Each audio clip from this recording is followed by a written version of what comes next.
ঘরবাড়ি ছেড়ে পালাচ্ছে ফরাসিরা।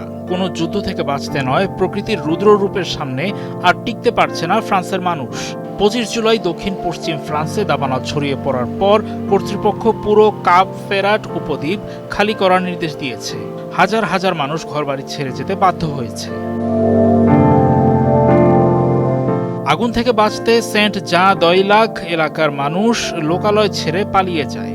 কাছাকাছি একটি ছোট গ্রামের বাসিন্দারা সংবাদ মাধ্যম রয়টার্সকে বলেছেন, 24 জুলাই যখন তারা ঘর ছেড়ে বেরিয়েছিলেন তখন তারা আতঙ্কে ছিলেন যে ফিরে আসে আদৌ নিজেদের ঘরবাড়ি আর দেখতে পাবেন কিনা।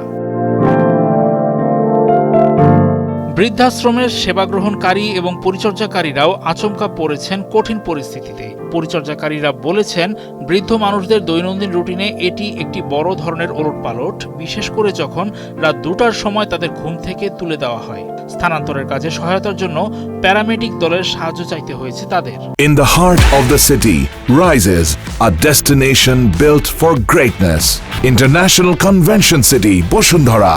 Life takes a new course.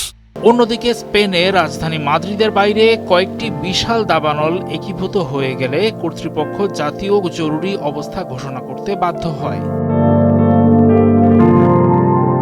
ইউরোপে এবছর দাবানলে এরই মধ্যে যে পরিমাণ জমি পুড়ে গেছে তা গত 2 দশকের বার্ষিক গড়ের চেয়েও বেশি।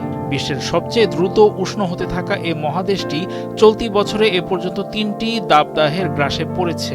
বিজ্ঞানীরা বলছেন, মানুষের তৈরি জলবায়ু পরিবর্তনের কারণেই দাবদাহ, খরা এবং দাবানলের মতো ঘটনাগুলো আরও তীব্র হয়ে উঠছে।